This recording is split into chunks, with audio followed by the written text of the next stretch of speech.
Baiklah, Assalamualaikum warahmatullahi wabarakatuh. Baiklah teman-teman, di sini saya akan mempresentasikan mengenai proposal penelitian saya.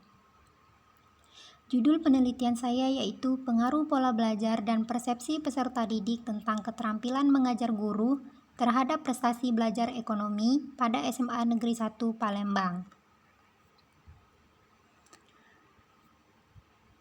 Adapun latar belakang dari penelitian ini, pada hakikatnya pendidikan merupakan usaha yang disengaja dan dilakukan secara sistematis agar suasana belajar kondusif sehingga para peserta didik bisa mengembangkan bakat dan kemampuan dirinya dengan lebih maksimal lagi. Keberhasilan proses pendidikan yang ada di Indonesia tidak dapat terlepaskan dari proses pembelajaran di sekolah. Karena sekolah merupakan salah satu pelaksana pendidikan yang dominan dalam seluruh organisasi pendidikan di samping keluarga dan masyarakat. Dalam kegiatan pembelajaran di sekolah pada dasarnya merupakan proses kegiatan belajar mengajar, yaitu adanya interaksi hubungan timbal balik antara guru dengan peserta didik. Pada penelitian ini, peneliti akan melakukan penelitian di SMA Negeri 1 Palembang.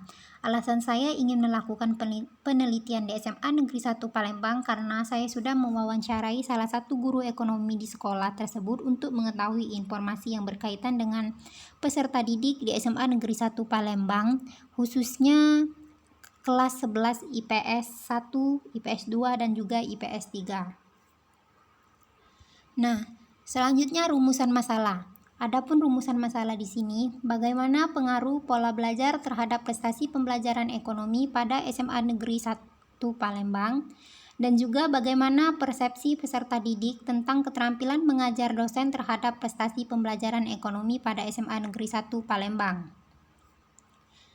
Nah, kemudian tujuan penelitian. Tujuan penelitian di sini untuk mengetahui pengaruh pola belajar peserta didik terhadap prestasi pembelajaran ekonomi di SMA Negeri 1 Palembang. Kemudian yang kedua yaitu mengetahui pengaruh persepsi peserta didik tentang keterampilan mengajar guru terhadap prestasi peserta didik pada pembelajaran ekonomi di SMA Negeri 1 Palembang. Nah, adapun manfaat penelitian. Manfaat penelitian bagi siswa dapat digunakan sebagai informasi pentingnya mengetahui pola belajar dan persepsi peserta didik tentang keterampilan mengajar guru terhadap prestasi pembelajaran mata pelajaran ekonomi. Selanjutnya bagi guru, manfaatnya yaitu memberikan sumbangan kepada guru agar meningkatkan keterampilan mengajarnya dalam proses pembelajaran. Manfaat penelitian ini bagi institusi yaitu memberikan masukan dan juga saran dalam upaya mengembangkan suatu proses pembelajaran, sehingga dapat mengetahui pengaruh terhadap keterampilan proses sains hasil belajar peserta didik untuk menghasilkan output yang berkualitas.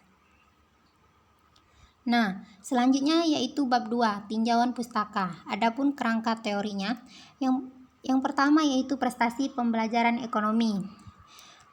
Rinciannya seperti pengertian prestasi. Prestasi merupakan indikator penting dari hasil yang diperoleh selama mengikuti pendidikan. Adapun menurut Syah 2010, mengungkapkan bahwa prestasi merupakan suatu tingkat keberhasilan seseorang dalam mencapai tujuan yang telah ditetapkan. Kemudian pengertian belajar. Belajar merupakan untuk menunjukkan aktivitas yang dilakukan oleh seseorang yang dilakukan secara disadari atau disengaja. Selanjutnya pengertian prestasi belajar. Pengertian prestasi belajar, adapun menurut De Jamara 2002, prestasi belajar merupakan suatu proses belajar yang akan dianggap berhasil apabila daya serap terhadap bahan pengajaran yang diajarkan mencapai prestasi tinggi, kemudian perilaku yang digariskan dalam tujuan pengajaran atau instruksional khusus telah dicapai oleh peserta didik. Selanjutnya yaitu indikator prestasi belajar. Nah, adapun menurut Syah ada 3 indikator yang mempengaruhi prestasi belajar, yaitu kognitif, afektif, dan juga fisikomotor. Nah, selanjutnya yaitu faktor-faktor yang mempengaruhi prestasi belajar. Ada 2 faktor yang mempengaruhi, seperti yang dikatakan Slameto 2003, ada 2 faktor yang mempengaruhi prestasi belajar, yaitu faktor internal dan faktor eksternal. Selanjutnya prestasi pembelajaran ekonomi. Adapun menurut Kemendikbud, tujuan dari mata pelajaran ekonomi adalah mengembangkan kemampuan peserta didik untuk berekonomi dengan cara mengenal berbagai kenyataan dari peristiwa ekonomi, memahami konsep dan teori serta berlatih memecahkan masalah ekonomi yang terjadi.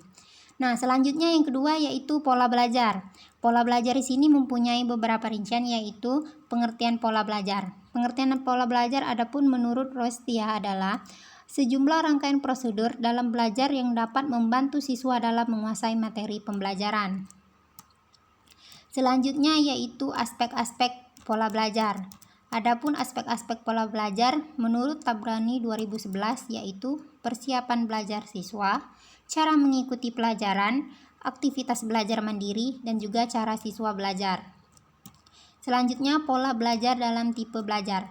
Nah, di sini ada 8 yaitu signal learning, stimulus respon learning, dan juga chaining, verbal association, kemudian discrimination learning, concept learning, role learning, dan problem solving.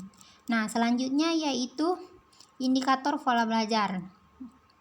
Di sini indikator pola belajar ada 8, seperti membuat perencanaan belajar dan juga menilai kegiatan belajar.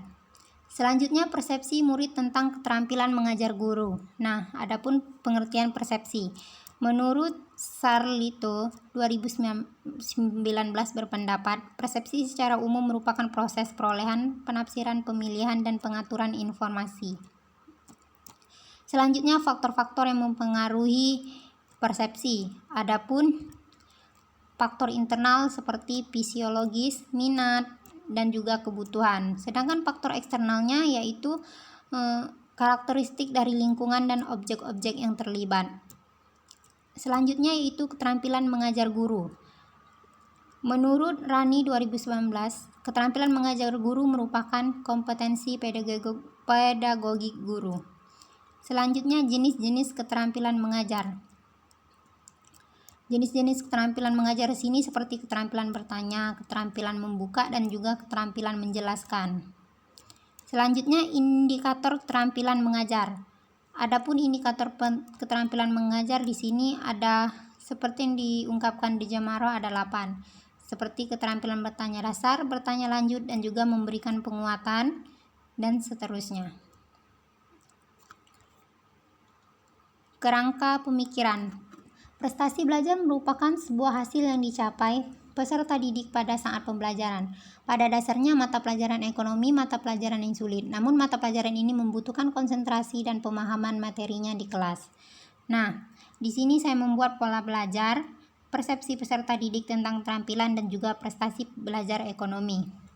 Kemudian yaitu hipotesis penelitian. Pada hipotesis penelitian HO, 1. Diduga pola belajar berpengaruh negatif terhadap prestasi belajar siswa. H1. Diduga pola belajar berpengaruh positif terhadap prestasi belajar siswa. Yang keduanya, diduga persepsi mahasiswa tentang keterampilan mengajar guru berpengaruh positif terhadap prestasi belajar siswa. Kemudian bab 3 yaitu variabel penelitian. Pada variabel penelitian X1 saya pengaruh pola belajar. Kemudian variabel bebas X2-nya persepsi peserta didik. Kemudian yang ketiga variabel terikat yaitu prestasi belajar.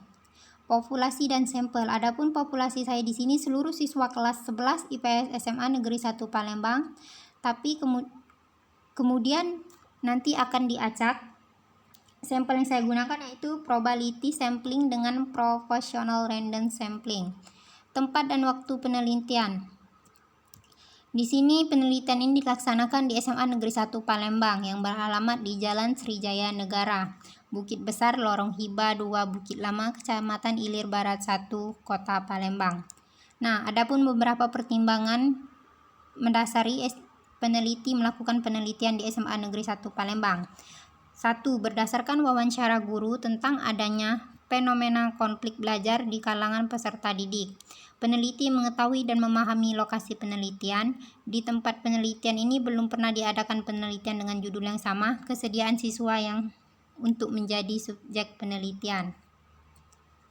Selanjutnya itu metode penelitian. Di sini saya menggunakan Dokumentasi dan kuesioner. Dokumentasi adalah mencari data mengenai hal-hal atau variabel yang berupa catatan ataupun transkrip nilai. Nah, kuesioner di sini sejumlah pertanyaan tertulis yang digunakan untuk memperoleh informasi dan dari responder, dalam artian laporan tentang pribadinya atau hal-hal yang diketahui. Nah, selanjutnya uji instrumen penelitian. Pada uji instrumen penelitian saya menggunakan uji validitas dan uji reliabilitas. Uji validitas digunakan untuk mendapatkan data yang valid. Uji reliabilitas digunakan untuk menunjukkan sejauh mana suatu instrumen dapat memberikan hasil pengukuran yang konsisten apabila pengukuran dilakukan berulang-ulang. Selanjutnya uji prasyarat. Nah, uji prasyarat di sini saya menggunakan uji normalitas. Uji normalitas adalah pengujian yang mengetahui normal tidaknya sebaran data. Selanjutnya uji hipotesis data. Nah, pada uji hipotesis data ini saya menggunakan analisis regresi berganda dan juga uji parsial. Nah, analisis regresi berganda digunakan untuk mengetahui pengaruh pola belajar dan persepsi peserta didik tentang keterampilan mengajar guru terhadap prestasi belajar peserta didik. Sedangkan uji T di sini digunakan untuk mengetahui signifikansi pengaruh masing-masing variabel bebas secara individual terhadap variabel terikat. Baiklah teman-teman, itu saja penjelasan dari saya mengenai proposal penelitian saya. Saya ucapkan terima kasih. Wassalamualaikum warahmatullahi wabarakatuh.